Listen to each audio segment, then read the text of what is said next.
All right, good morning. Good Monday morning to you guys. We are here with another edition of Monday Motivation version 2.0.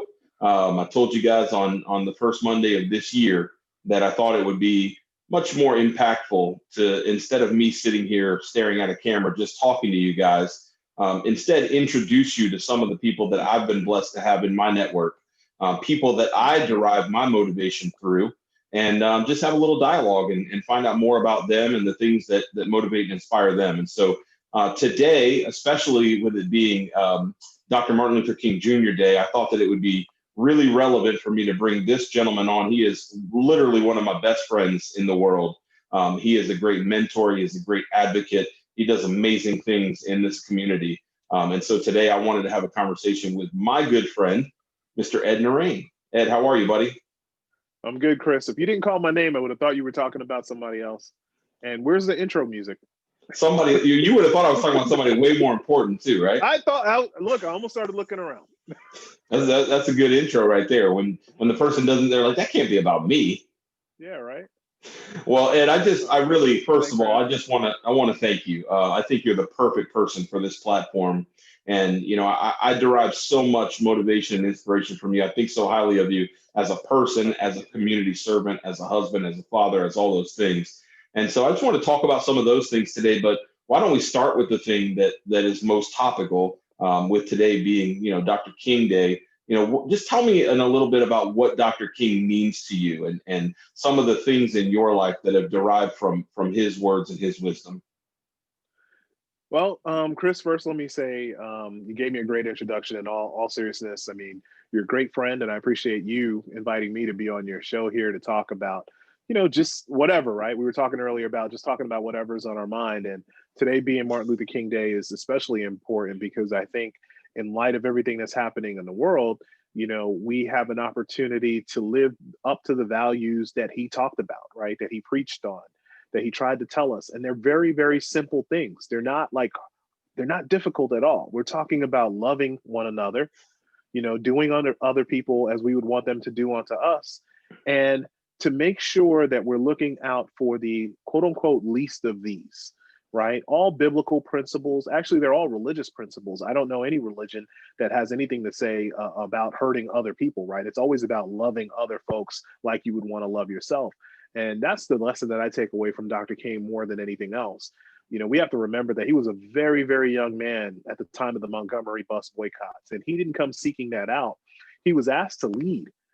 He was the new minister in town. He was young, and because of all the friction that was going on in the churches with the other ministers, they didn't want to select from one another. They said, well, let's get the new guy, right?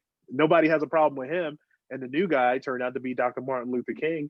And he led that bus boycott so successfully that it really propelled him on a national scene. And, who knew that was going to be his destiny at the time, but God, right?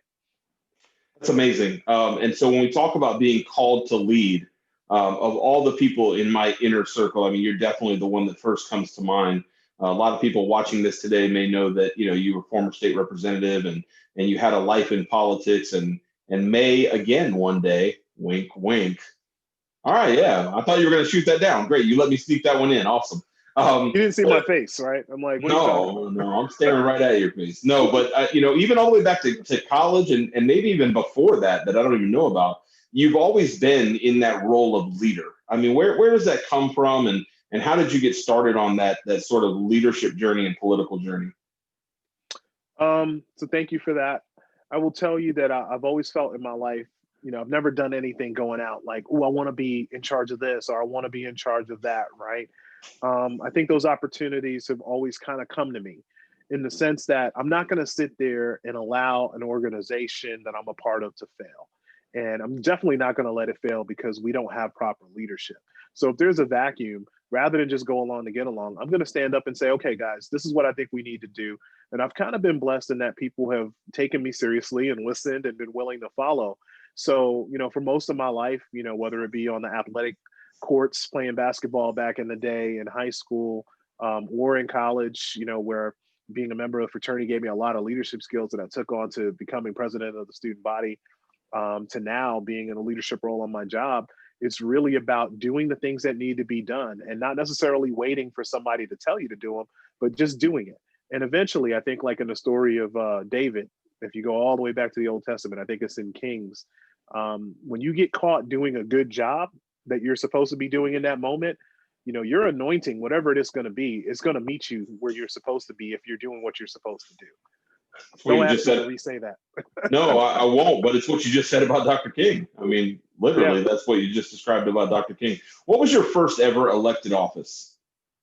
Oh my gosh. Define elected office. Literally, people voted for you to be in a role. It could be elementary school. I don't know with you. So it's funny. You said that, and I had to think. I was president of 8SP, class 8SP, in my 8th grade year at Linden Junior High School back in Queens, New York. Okay. Shocking. Ebony Browning was the president of the entire section for us, but we all had class presidents, and I was elected president of my class. So that I remember people voting for me for that. And was president of the Spanish club, I think, in the 6th grade, but I don't think that counts as much because everybody wasn't in the Spanish club. No, you didn't have a lot of delegates in that one. Well, you even remember the people that you served with in 8th grade. That's pretty impressive. Well, who can forget Ebony Browning? I mean, she's still an amazing person. Thank God for social media and Facebook. I'm able to keep up with a lot of people that I grew up with in the New York City area. So yeah, Ebony, she was a leader all the way back then. So yep, I do remember her. That's awesome. So tell me, when you look back on your political life thus far, are there any memories that will just always stand out to you as, like, you know, sort of the crowning moments or crowning achievements that you've had in elected office? One, I don't know if I would call them necessarily achievements, right? There are things that you just take with you that when you think about, you get a little choked up about. One for me was when I was sworn in. This is all the way back in November of 2014, because I was able to be on the House floor in Tallahassee, not just with my wife, but with my little kids, who I think the gravity and the magnitude of the moment might have missed them. But for these 2 little Black girls to be on the House floor with their mom and dad, and for that to be commonplace for them, was something that sticks out. Also, that day I had my mom and dad with me, and my mom went up in the gallery and my dad was able to get down on the House floor. And his father came to this country back in the 60s from Guyana in South America. My mom is from an island, a small island off the coast of Honduras. To know that literally we were the embodiment of the American dream that day was something that, when I think about it, I do get choked up about it, because it's such, like, for all the people who have negative things to say about our country and our state, I'm always like, man, some of us are truly living the American dream. And I feel a burden to not just live it, but to make sure that other people can live it. That's amazing. What an amazing moment. You know, you mentioned something there too, talking about your daughters, Zahara and Elena, being on the House floor at such a young age, and you said that being normal for them, or a norm for them, right? And it's something that I think about a lot with my kids. You know, with Donovan he's almost 11 now, and you know, he asks more grown-up questions, and you know, so and I give him more honest answers. I mean, that's just the progression of fatherhood, I think. And as we talk about some things in my own upbringing, sometimes I'll tell him things and he's just shocked by it. And I just think to myself, I'm like, well, you know, that's funny, because that was the norm. It was just the norm for me. That's how it was. That's where I grew up. That's what I grew up with, whatever the case may be. And then I step back and I look at him and I'm like, oh, nothing could be farther from normal, you know, with him. And so one of the things that I take pride in is creating a new normal for my kids. I just think that, you know, talk about success and accolades and all that.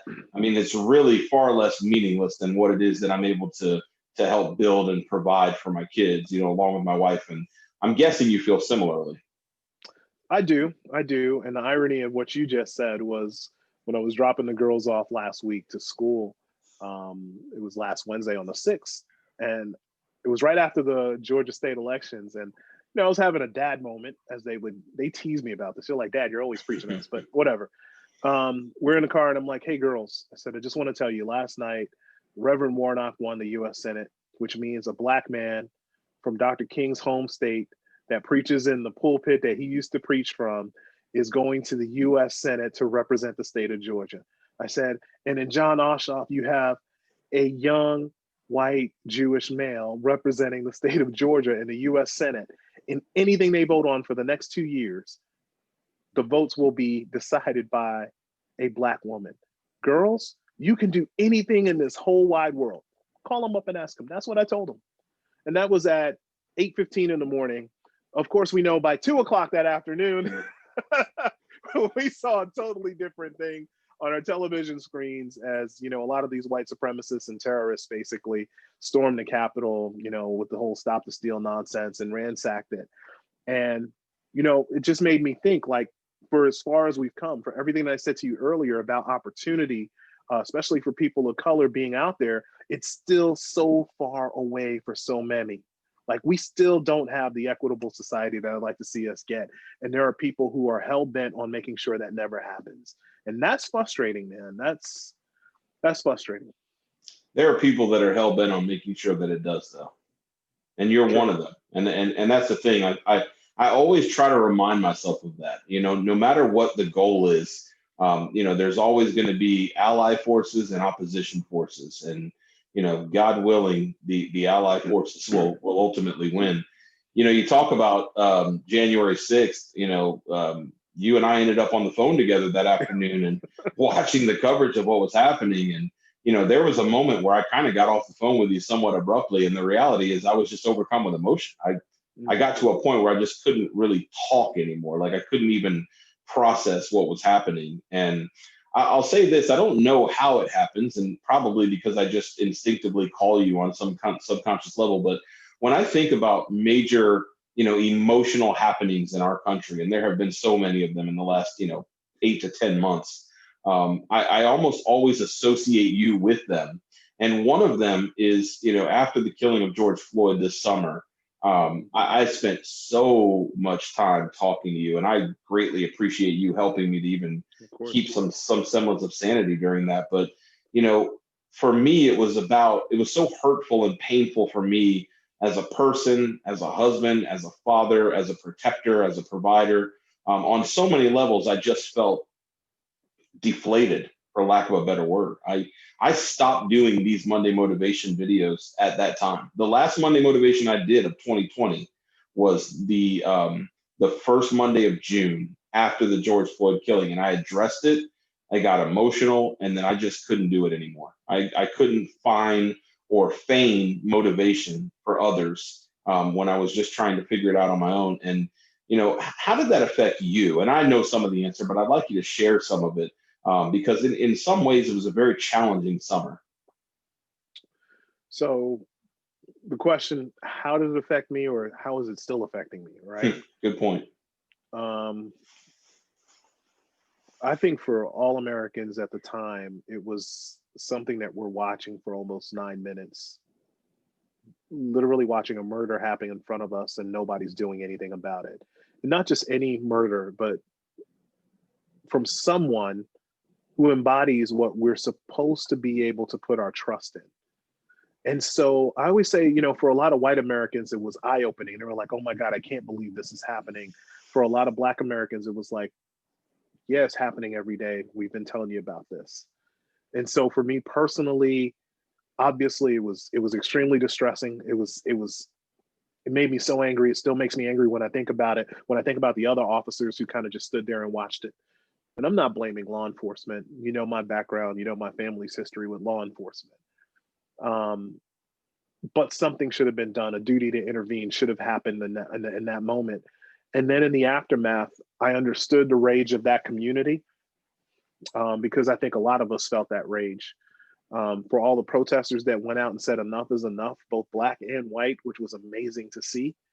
I think people took their frustrations out in a constructive way. I mean, I think it was some statistic came back that said less than 4% of all of the protests that you saw were violent this past summer. So it's like amazing when I hear people try to falsely equivalate what happened last week at the Capitol, which was a treasonous act, to peaceful protests that happened around the country. But you know, it's hard to explain, man. If you've ever been angry and sad at the same time, that's the only way I could really define for you what I felt and what I still feel when I think about what happened to George Floyd. My hope and prayer is that we've learned from that incident and we're ready to apply what we've learned in 2020 going forward. Because, you know, we've seen these things happen in our country before, right? Where people get upset because of injustice. We're upset for a moment and we don't make it become an integral part of what we do every single day.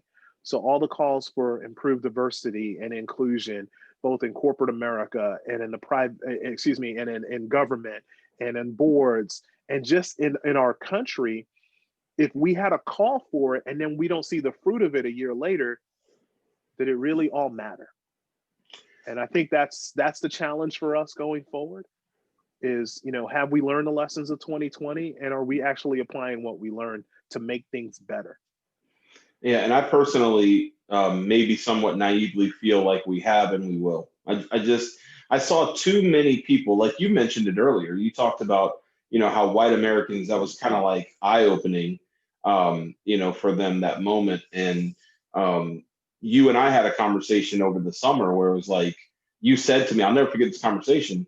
You said, I'm sure you have a story where you were probably treated poorly by law enforcement growing up. And yet you and I've never talked about that. And you told me your story. And you were very young in your story. It was, you know, it's a heartbreaking story. And you said, you know, I've never mentioned that to you. And we kind of came to the conclusion that the reason why we've never mentioned it is because, I mean, I just assumed that you have that story, just like you probably assumed that I have that story. I mean, it's something that we've known for a long time. You know, maybe not that sinister and maybe not caught on tape and aired nationally, but nevertheless. And so one thing that I will say, and one of the most promising things that I took out of this summer, and there were a lot of negatives, but one of the positives for me, you know, you talked about white Americans and this being eye-opening for them. I got so many calls and emails from white friends, some that I haven't talked to in years, some that I literally haven't talked to since high school. That's 20 plus years now. And number one, I talked to another one of my black friends and he was like, well, I would be offended by that. No. I was never offended by that. That, to me, it was almost an honor that they thought of me to come to for conversation and understanding. It was an honor to me that they felt comfortable enough with me to come and open that dialogue. And one thing that I will say, every single one of them not only was looking for understanding and dialogue, but they were checking on me. They wanted to make sure, how are you feeling? Like, what, you know, I can't even imagine what you're going through. Like, do you need to talk to me? And I just found that to be one of the most impactful positives that came out of this summer. Did you have experiences like that also? Oh man, you know that. It was funny. I got to this point where I was so tired, probably right around mid-July. And I was saying, you know, I appreciate all my friends who have reached out and said, hey, what can I do in this moment? What do I need to read? How do I become more educated on race relations? Because I've literally been walking around with a blind eye to all of this, not knowing how it affects me. And I thought to myself, man, like, why are these people calling me? You know, I appreciate them checking because honestly, I think most Black people, and again, I don't speak for all Black people, I think we were in a place, at least the folks I was talking to, we were in a place. It was hard to go to work. Many of us didn't that week in the fallout. You know, we were all talking to each other like, what are we going to do? How are we going to organize? What are the next steps?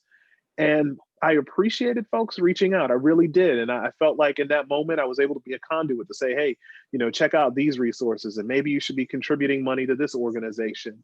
And I really hope that there's follow-up off of it, that it just wasn't like a one-time thing. And I know for most people, they didn't know and now they know, so they are committing to doing things better. That's the great thing that's come out of what happened last year. But absolutely, man, look, a lot of us have suppressed a lot of things that have happened to us, a lot of negative interactions, especially the racial ones, right? Because those happen quite a bit. All the microaggressions that we walk around and experience, we have to bury those in order to function, okay? So a lot of times when we have conversations like this and I start thinking about different things, it does bubble back up to the surface. But I had a friend that ironically, not even an hour ago, called me and said, hey, what are you and your family going to be doing for the holiday, the King holiday? And I was like, what we always do, probably going to do a service project here. I'm going to go to the Toba breakfast in the morning. I'm going to be doing a couple panels in the afternoon. He was like, but you're not going out anywhere, right? I was like, no, I'm not. He was like, okay, good. And I was like, what are you talking about? He was like, well, I'm just worried. He was like, these yahoos are out here. They're planning all kinds of stuff. You know, if they can't get to the Capitol, who knows what they may try to do to Black folks in groups or whatever. So here I have a friend who's looking out and concerned about my family and our well-being. And I think that's a wonderful thing. But at the same time, it's 2021 and we got to worry about idiots picking up guns and storming the Capitol and possibly attacking elected officials or African Americans just because of the color of his skin, man. We still have a long way to go. That's the frustrating part. Yeah, the paradox of that situation, you know, on one hand, you want to feel good about the warning, but before you can feel good about the warning, you got to feel bad about what it is that you're being warned of. That's frustrating. You know, one thing that I love about you, though, Ed, is that no matter how negative things can be, no matter how hurtful, you said earlier, angry and sad at the same time, such a great explanation of how I felt, you know, for several weeks over the summer. And you talked about it being hard to go to work. I was so mentally and emotionally exhausted. I mean, you can ask Felicia. I was just exhausted and almost paralyzed for a couple of days where it's like, I just can't. Like, it didn't matter what it was. I just can't. And even through times like that, I feel like you, and I pride myself on being this way, try to always remain solution oriented, not naive, not sweep it under the rug, but stay focused on, okay, it's great, we got all that out, but rather than sitting around complaining about the problem now for the next 5 years, how do we make, you know, progressive steps towards improvement? And I just ask you this because I'm curious. I don't know that we've had this conversation yet. The divide that's in this country, because I believe that there are a lot of people, maybe even watching this, that are not invading the Capitol. They're not looking to hurt Black people on Martin Luther King Jr. Day. You know, they're not doing any of those things. They're good, law-abiding citizens, but politically they side with the people that are doing those things. And knowing that, you know, it's almost a 50-50 split. I mean, if you look at the presidential election numbers, 75 million to 82 million. I mean, those are two very large representative populations of this country. What do you think has to start to happen to bring those sides together? And maybe what has to stop happening to bring those sides together? So you would ask me that question, right? But I'm King Day, man. So let's go back to Dr. King, right? Let's talk about what Dr. King. Dr. King said that Sundays were the most divided days in our country. And as a Christian, I always come back to my faith. I mean, anytime something is really, really horrible, and even when things are really good, it's always because God has blessed us to be here right now, right? It says, in all things, give God thanks. In the good times, the bad times. You got to remember who's in control. And sometimes I'm just like, okay, God, you got it. I have a role to play. Tell me what that role is so I could go play it, but I'm going to trust you. And that's a very difficult thing to do. I'm not going to sit here and act like it's easy, right? It's kind of like driving in your car and you're on cruise control. You know the speed, but you're not controlling it, right? And every once in a while, I want to hit the brake, but I just got to trust that, you know, things are going right and that he's in control. It's difficult. But I will say this. I think people have to understand that everybody that voted for this president, I use that term loosely, right, is not a racist. They're not a white supremacist. And everybody that voted for the president-elect is not some liberal that wants, liberal socialist that wants everything for free. There is I don't even want to sound like this politician, right? But there are elements in media that simplify things for the story. And you worked in media. And so it was very easy to say, socialists over here, free trade over here. We know it's never that daggone simple, but they do that. And I won't say they do it to divide us as much as they're doing it to sell and to make money. And there are people who, I tell my parents all the time, I don't watch the news. I read the news, because when you watch something, somebody has the opportunity to tell you what you should be thinking, versus when you read something where you can sort out for yourself what the facts are and make up your own mind. And I think we have to go back to that. I also think we have to get back to our principles as a nation, right?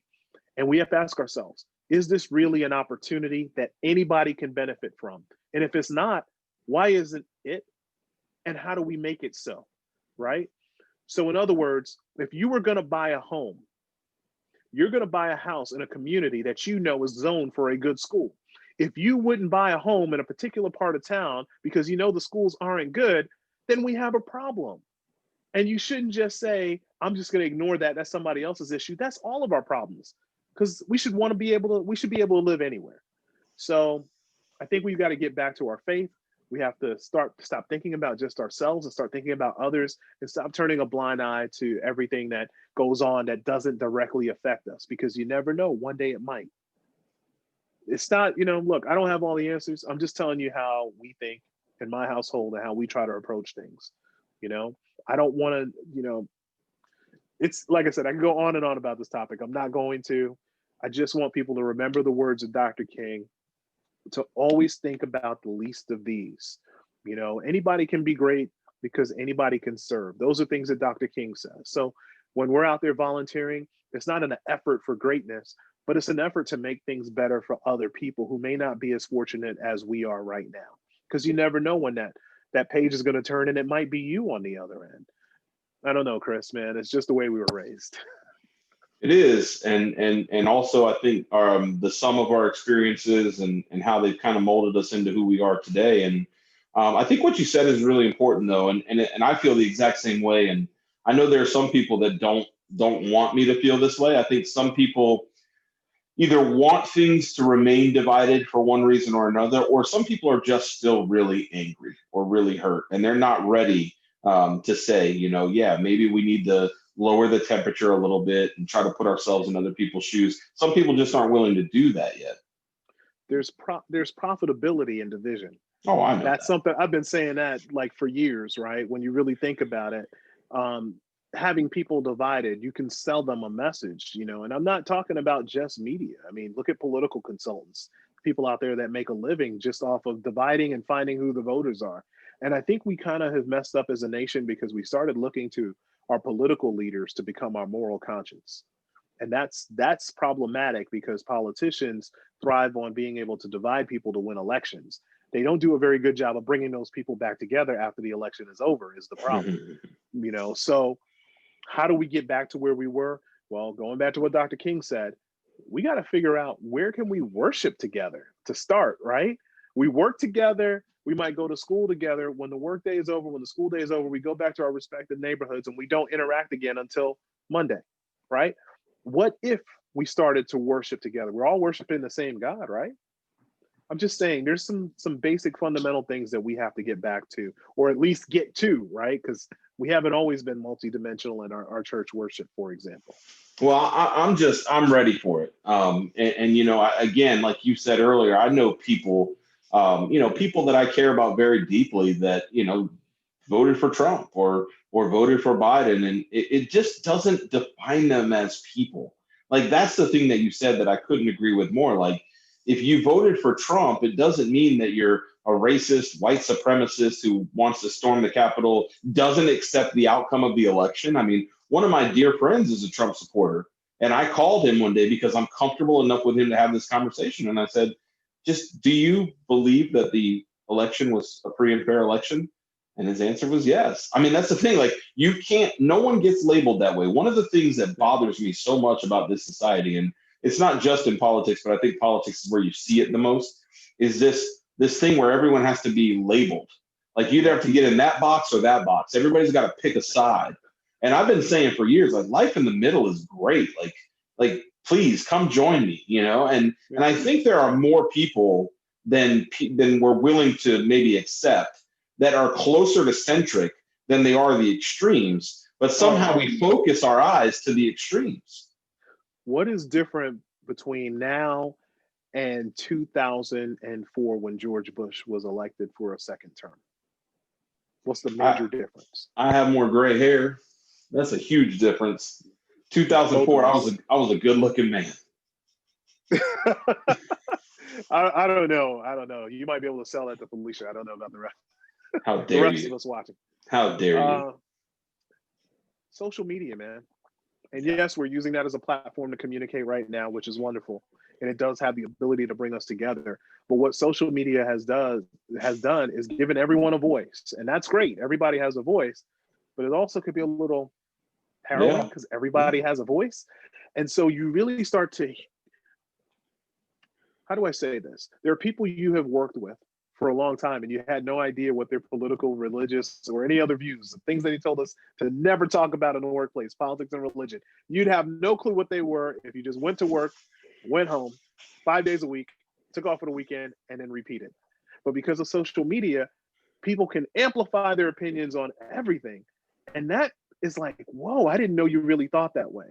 Yeah. Well, that's just one piece, you know, and people do evolve and they change, but you know, the messages that we're seeing out there from folks, I don't want to define anybody by that. I have a couple of friends that are Trumpsters in terms of their support, but they're not down with what they're seeing today.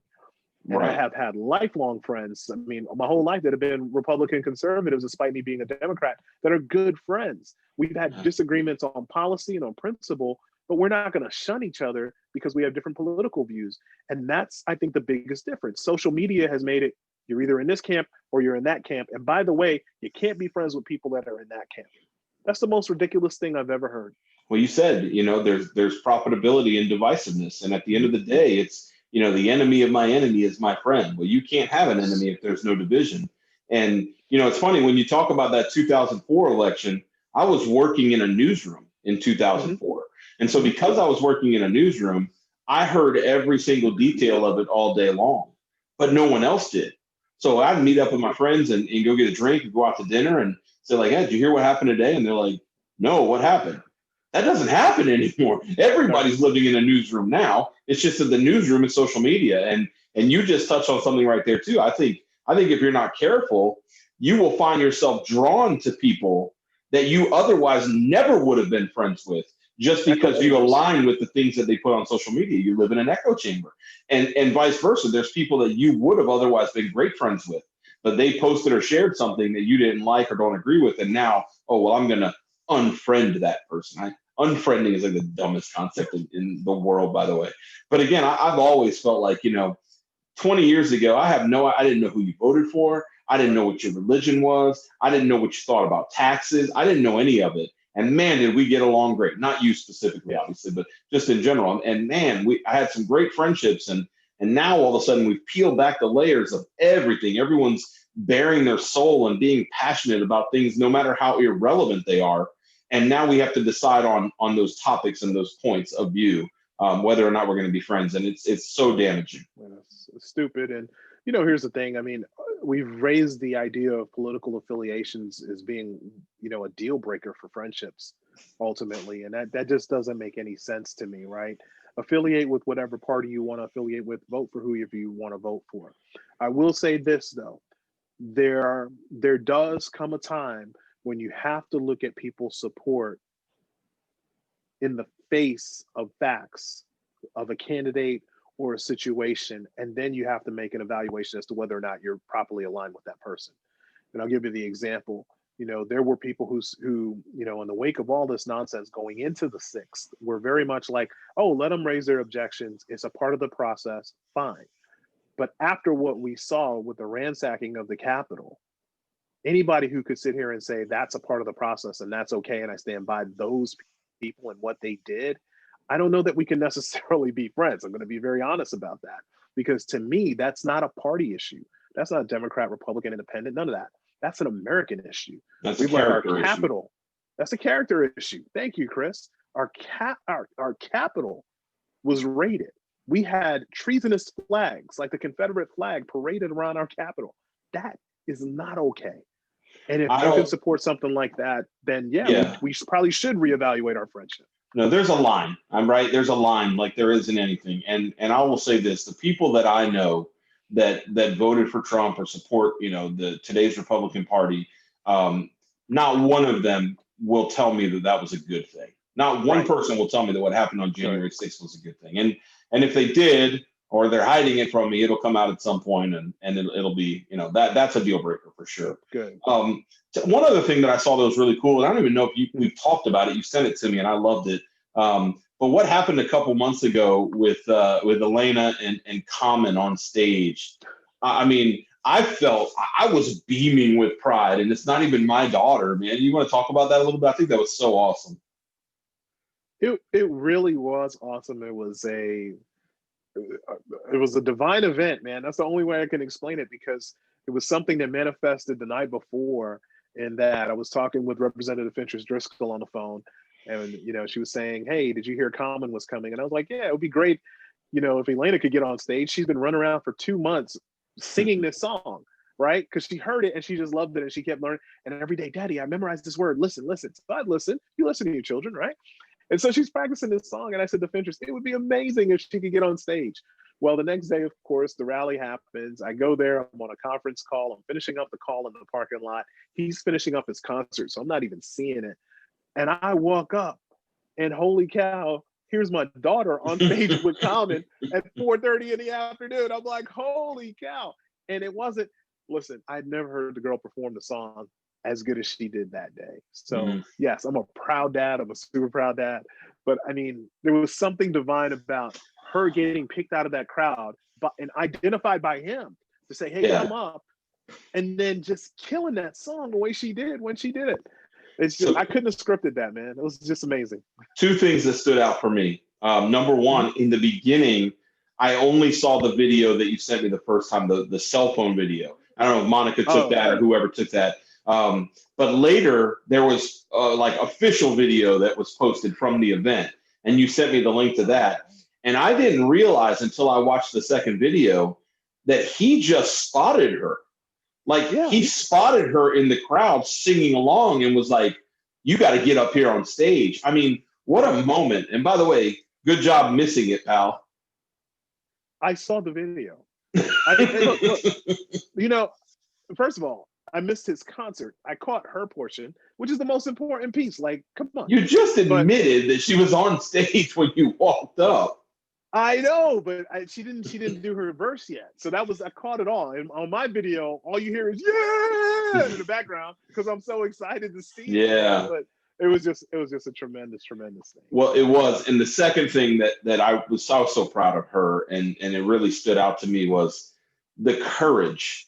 The courage for her to get up on stage with this mega superstar, however many people were there, hundreds, maybe thousands, I don't know, it looked like a lot of people, and just get up there and do that. I mean, I will tell you this right now, neither of my kids would have done that. Neither. And if I tried to push Donovan up on that stage, he would have revolted. No, you'd be surprised. A few no, years ago. You'd be surprised.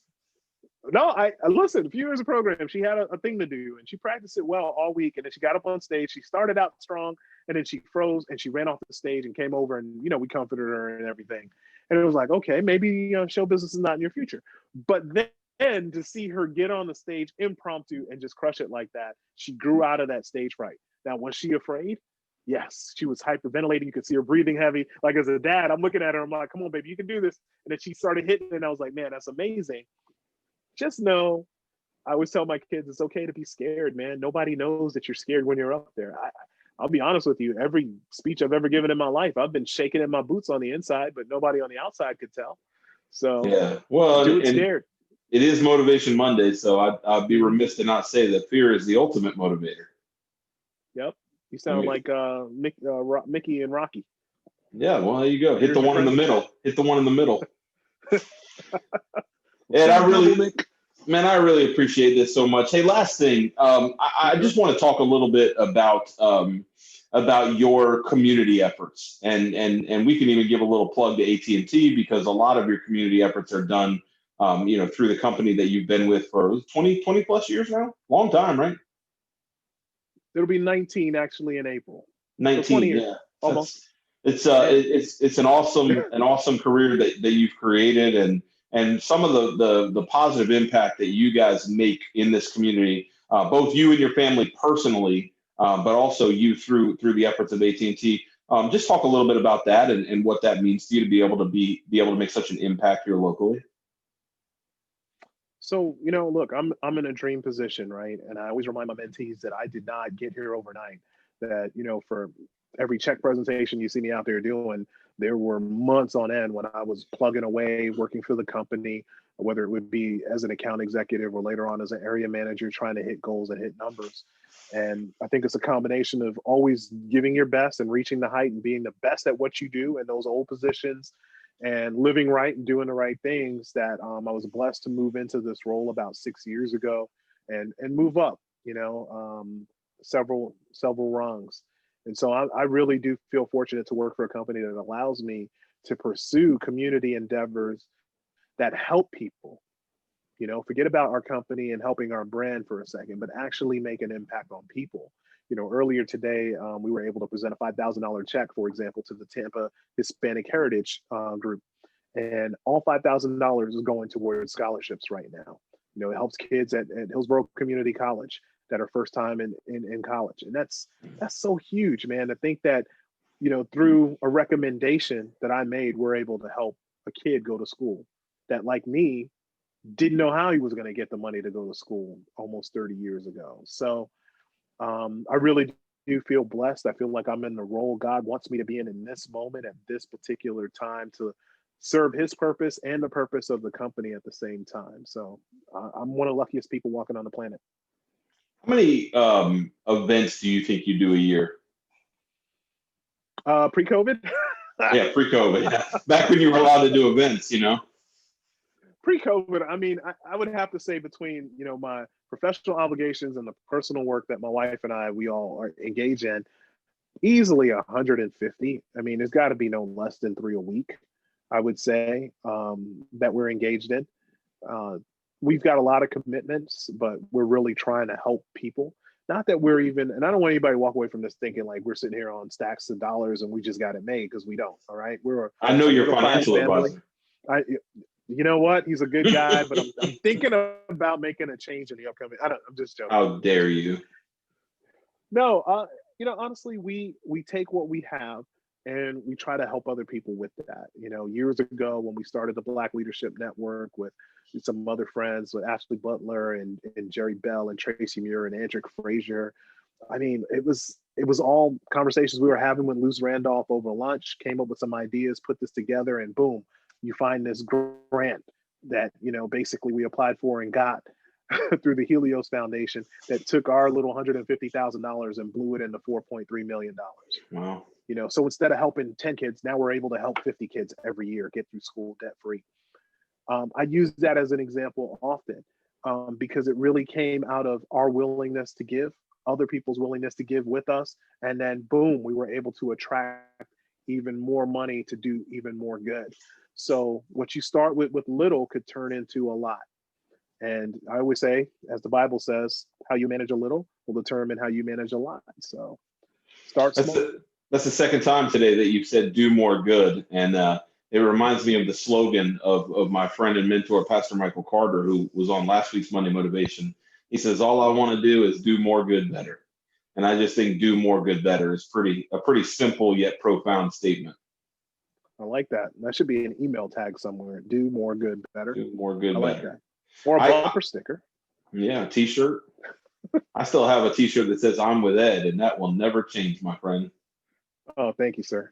Thank you very much. I know very few people that do more good better than you. And I really do appreciate your friendship. I appreciate your service and leadership to this community. If someone's watching this today and they feel moved by the things that you've said and the things that you do, and they want to get more involved and make a difference, what do you tell them? Like, how does someone get started and make a difference? You're going to say start local, start close to home, I guess?